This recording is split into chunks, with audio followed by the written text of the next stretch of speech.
Gambia's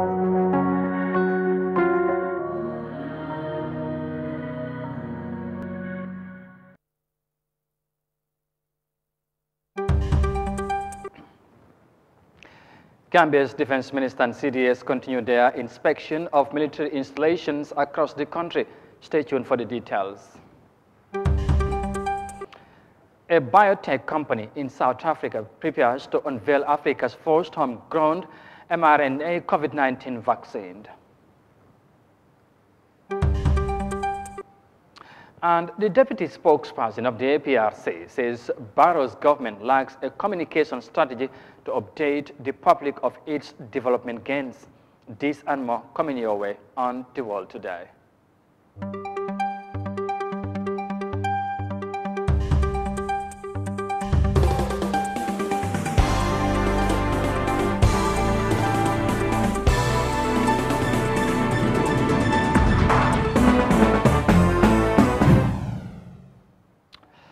Hello, this is Eyeafrica TV and you are watching The World Today News, a bulletin coming to you live from our studios in Banjul. Many thanks for joining us. I am Amadou Kante and now the news in detail. Now, the Deputy Army spokesperson, Captain Malik Sanyang, told Eyeafrica TV that the visiting Defense Minister and the Chief of Defense Staff have had an engagement with the community leaders of Bandibu and the nearby satellite villages on Wednesday. Following that engagement with the community leaders, the Minister of Defense, Seri Modin Jai, and the Chief of Defense Staff, Lieutenant General Yakuba Edrame, also had an engagement with members of the 2nd Infantry Battalion of the Gambia Armed Forces camped in Farafenye.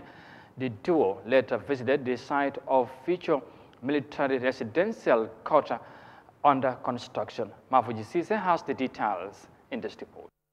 Speaking to Eyeafrica TV by telephone, the Deputy Military Spokesperson, Captain Malik Sanyang, revealed that due to housing constraints, some of the officers have been renting rooms outside the military camp and reporting to work. This situation prompted the military high command to solicit government support in building more houses to accommodate the soldiers in spite of the current world economic crisis and thus make it possible for them to inhabit the camp. Meanwhile, the visiting High Command of the military also inaugurated the Warrant Officer and Senior NCO's mess named after the late Staff Sergeant Lamin Baji. The late Staff Sergeant Lamin Baji is viewed within the military as a hero who put down his life for the country during the Farafenye camp attack in 1996. The most critical part for me was the inauguration of the Warrant Officer and Senior NCO's mess. Okay. Which was named after a soldier who made the ultimate sacrifice and lost his life during the infamous Farafenye attack, if you could remember. His name was Staff Sergeant Baji Lamin, and commonly known as Kamalema. So that Warrant Officer and Senior NCO's mess was named in his memory, and his mother and also child was also in presence, in the midst of that particular occasion. It was a solemn moment, and it just goes to remind all the serving members that as part of our contract of serving the people of this great nation is to make the ultimate sacrifice, which is to sacrifice your life when time calls for it. The High Command also reiterates the peaceful coexistence between the sisterly forces of the Gambia and Senegal. Generally, it is centering on the mutual understanding of the two sides. Okay. Vis-a-vis the security and, of course, in terms of pushing forward peaceful coexistence was re-echoed both by the Honorable Minister of Defense and, of course, the Chief of Defense Staff. But just to address that point better, the Chief of Defense Staff just recently returned from Dakar, where he was able to meet his counterpart. Okay. And then these are some of the important issues that always dot some of these meetings. And then also recently the Senegalese Inspector General also visited the Gambia, and then as part of his itinerary, he paid a courtesy call to the CDS on Friday, just this last Friday. And then key amongst their engagement centered on what you've just described. And then he has, of course, taken note of these things strongly, and he has promised to also take it back to both the CDS and, of course, the president of Senegal, so that they, whatever is going in smoothing the relationship between the two sides, these are things that preoccupy the mind of the Chief of Defense and, of course, by extension, the Honorable Minister of Defense. To be sure is to say that these are issues that they are aware of, and then they never fail to seize the opportunity to be able to raise any issue that would, go a long way in helping to strengthen the peaceful coexistence of the two sides. The Honorable Minister and the CDS are expected to have an engagement with the Central River Region Governor and the community of Sambuya. The entourage will also pay a courtesy call on the Basse Governor, Basse military installation before proceeding to Fatoto military installations.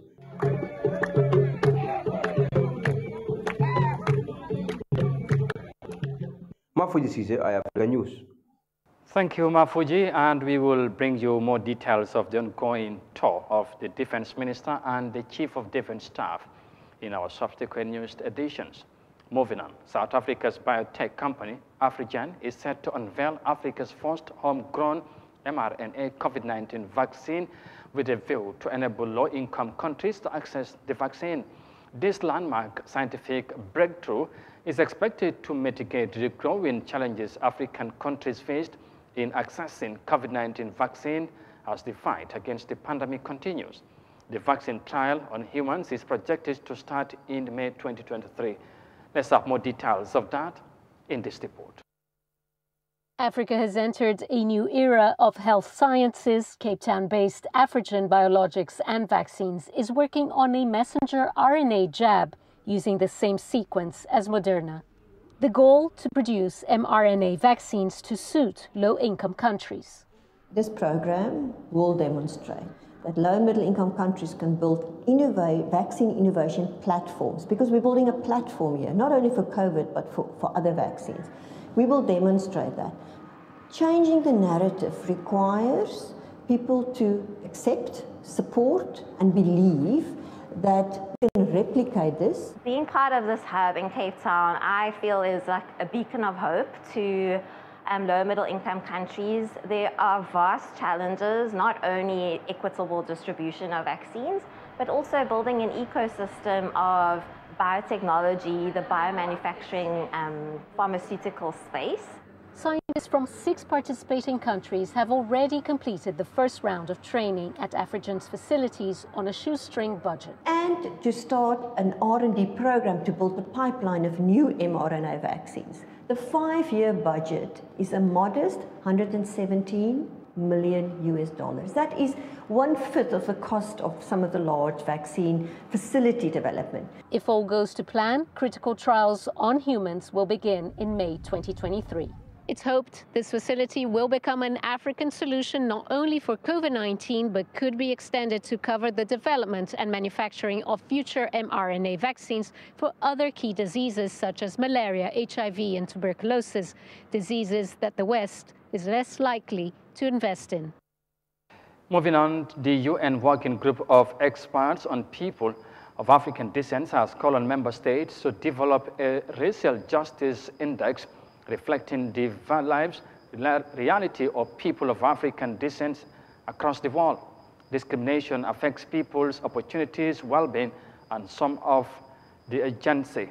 Now, to solve problems of racial discrimination, the UN group of experts call upon countries to educate themselves about African history, where the dignity of people of African descent has been brutalized, to be restored in that regard.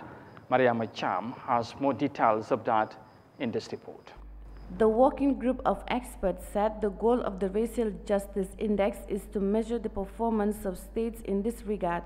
The experts on people of African descent told the Human Rights Council that the human rights situation of persons of African descent remained to be one of the urgent concerns. The working group was outraged at continued incidents of racially motivated violence against people of African descent. Catherine S. Namakula, chairperson of the working group, said despite the global attention on the issue, the excessive use of force and killings of people of African descent by law enforcement continue with impunity in many countries.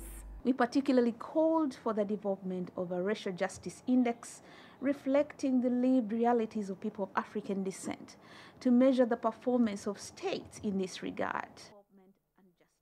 We as a working group are particularly concerned about the treatment of migrants, refugees and asylum seekers of African descent, and we call upon states to guarantee their access to safety, development and justice. The chairperson said the experts commend efforts by national, international and regional levels on steps taken to address racism. She urged the use of education to fight against racial discrimination. We commend the steps taken by some states, of course, at the international, national and regional level to ensure the advancement of the discourse on racial justice, but also decry the situation of children of African descent as not being treated as children at all. The use of education to be reversed in its use as an instrument of racial discrimination to now becoming an instrument against racial discrimination. Children of African descent continue to face discrimination at many different levels and are also victims of different forms of violence. Experts say children of African descent were too often victims of systematic racism by law enforcement officers and the criminal justice system because of racial profiling without recourse. Reporting for Eyeafrica News, I am Yahya Jammeh. And back to matters here in the African continent. Now, amid the prevailing economic hardship, Nigeria's central bank is planning to redesign the country's local currency, the naira, 2 decades after the last exercise was conducted. Some experts observe that the new financial policy meant to regulate the circulation of the currency will help resuscitate the country's growth and enhance stability in the West African nation.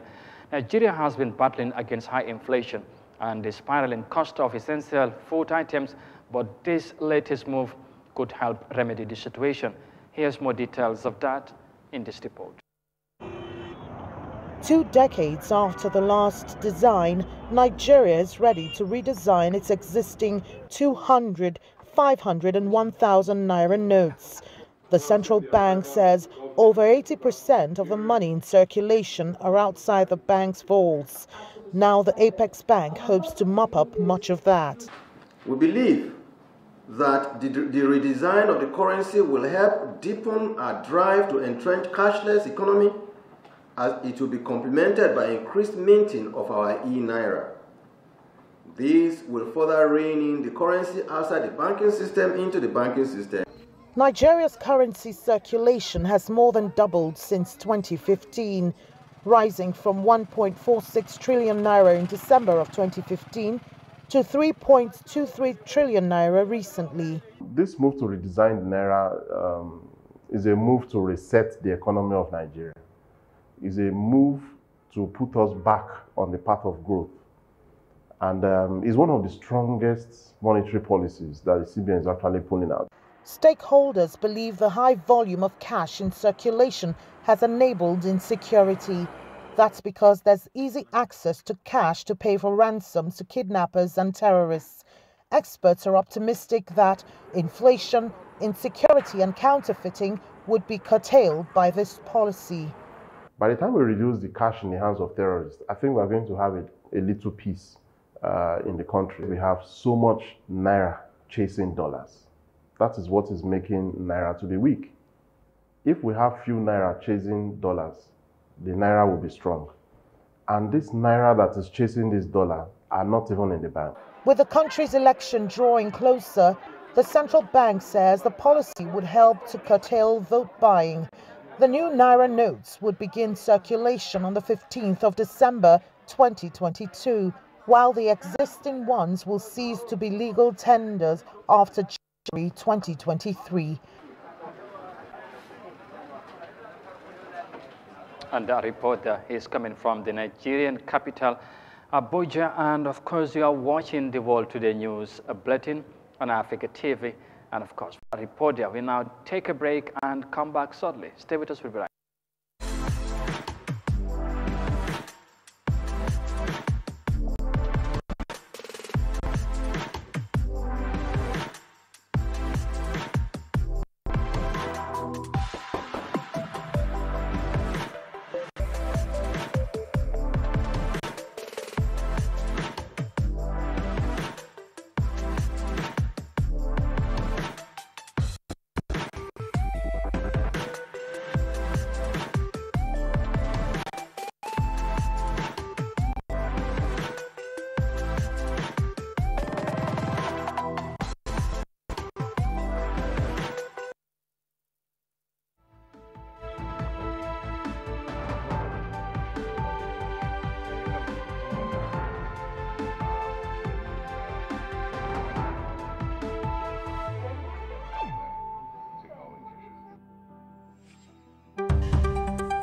Welcome back. This is Eyeafrica TV, and you are watching the World Today News Bulletin. And once again, many thanks for joining us. And let's now look at the rest of the stories. Now, the spokesperson of the Alliance for Patriotic Reorientation and Construction, APRC, Dodo Jah, has said that the Gambia government plans and development cannot be seen by the people without effective communication. Strong communication from a government creates trust in its citizens. The hope is that this trust will help them inspire citizens to become involved in the national development goals of their country. And as far as the former ruling party's PRO is concerned, this is what the other Barrow-led government lacks: the ability to effectively communicate with the very people it is governing. Yahya Jammeh reports. The relationship between government and the citizenry is a two-way street. The government needs to hear from the citizens and likewise the citizens from government. An effective communication strategy is thus fundamental in bridging the divide between a government and its citizens. Separate from political discourse, it allows the public to gain access to relevant information and represents an avenue for citizens to engage with their public administrators on issues that matter most to them. But on many occasions here in the Gambia, the reverse is the case, as the government usually prefers to sit on much sought-after information only to release it when pressured by the citizens. Dodo Jah believes that a transparent governance structure which encourages dialogue between the government and the people can only make the people more appreciative of government plans and actions and thereby gain their trust and confidence. What's lacking is effective communication. I always talk about it. If you're doing a lot and without getting the public informed, people will definitely not see the action that's on the ground. So it's simultaneous, very important that you're action-oriented and you communicate effectively. That will put people in line and also try to put them in the know about happenings of their projects and whatever developments they have for us. But if they keep it to themselves, no matter how hard you work, people won't see it. The APRC spokesperson goes on to say that dialogues, including press conferences, are important avenues where those in authority are quizzed on pertinent matters of state, and they help in keeping the public well informed about the happenings in government. Always advocate for press conferences. It's important that people ask the relevant questions and you clarify, beside giving them the important information that you have. That would help to keep people out of the loop, the speculations, all these attacks, the unnecessary statements and propaganda that are happening. I believe it is government that can end it, and I believe they have people competent enough who can do so. A government communicates to inform the public about national plans, public services, security situations and opportunities, and to give general direction to people as a nation. And insofar as the Barrow-led government is concerned, its manners of communicating to citizens needs to be greatly improved. The government is usually reactive to issues only after massive public criticisms. In most instances, when it does try to communicate, it does so appallingly bad. Reporting for Eyeafrica News, I am Yahya Jammeh.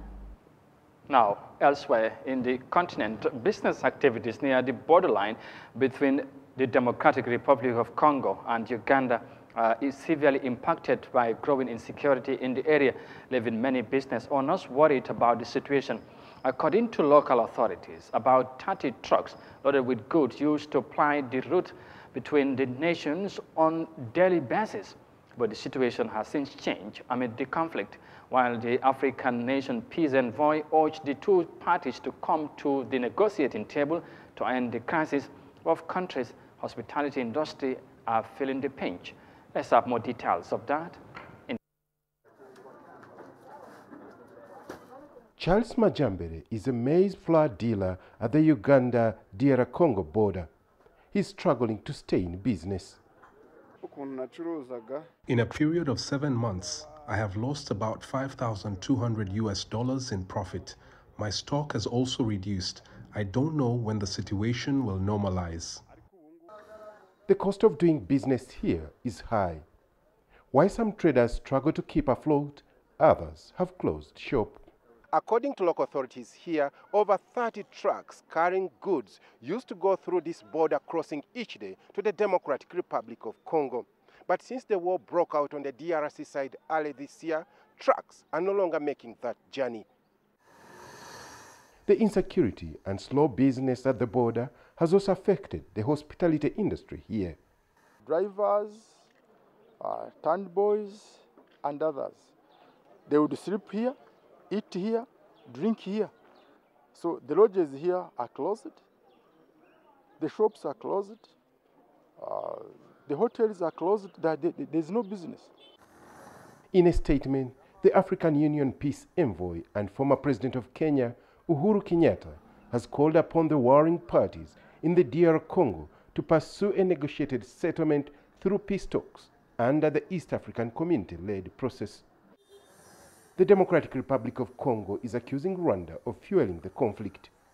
Rwanda has continuously denied the accusations. But many traders like Majambere are only hoping that a peaceful settlement is reached quickly so that businesses can flourish. And on to our final story now, because Gambia's capital, Banjul, will be hosting the 2022 National Youth Conference and Festivals, NACOP, for the first time after the COVID-19 pandemic, which has disrupted many social activities.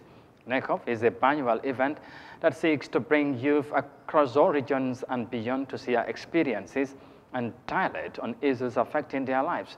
The city of Banjul, under the leadership of its mayors, will be hosting 2,000 young people across the country in December 2022. Yahya Jammeh tells us more of that in this report. $11 million is the budget set for the Youth Convergence, which will start from the 13th to the 15th of December 2022. The last edition was held in Basa in 2017.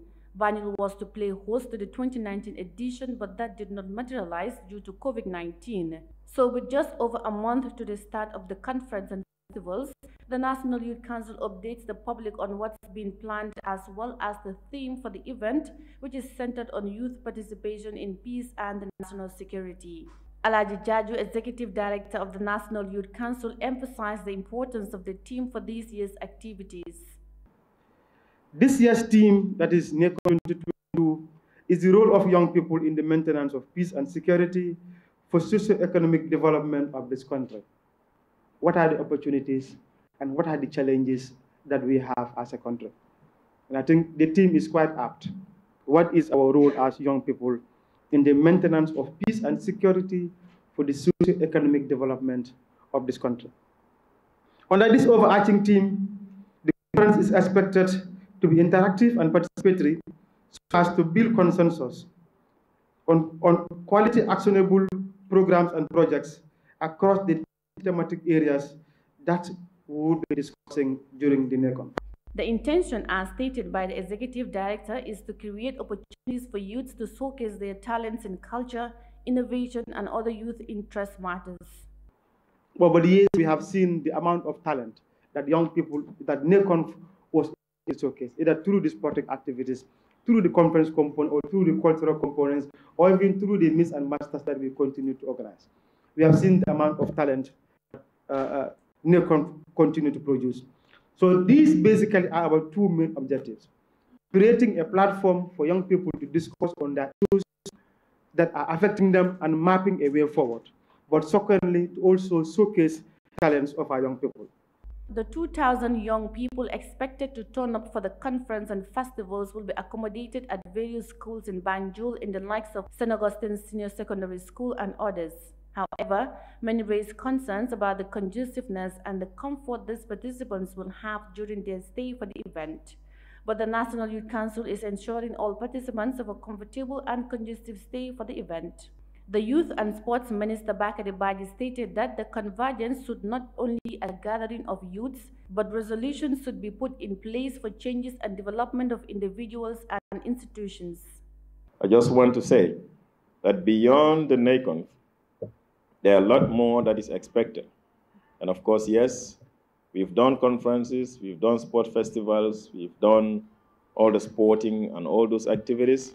And this time around, we're doing the pitching. But we want NACOP not just to be an event, but to be an event that comes out with very good resolutions, to be an event whose outcome individuals and institutions can follow and be able to implement to change the status quo of young people of this country, to change the status quo of the sports of this country, and to change the status quo of those that have decided to be entrepreneurs in doing businesses in their own communities or in their regions. The thematic areas to be discussed during the event include education, youth employment, youth migration management, peace and security, among other prominent topics on youth development. This year, there will also be story pitches on business ideas that can generate employment for others. The activities for NACOF 2022 will include a cultural display, different sporting activities, conferences on youth matters, and others. Reporting for Eyeafrica News, I am Yahya Jammeh. And yes, after a long break or absence due to the COVID-19 pandemic, NACOF is finally back again, and this time it will be hosted by the capital city, Banjul, and we are all looking forward to it. And with that report there, we now eventually bring this news edition to an end. But for more details on this and other stories, as always, as ever, you can visit on our website on Eyeafrica.tv. But for now, many thanks for the pleasure of your company. Thanks for watching, stay safe, and do have a pleasant evening. Bye for now.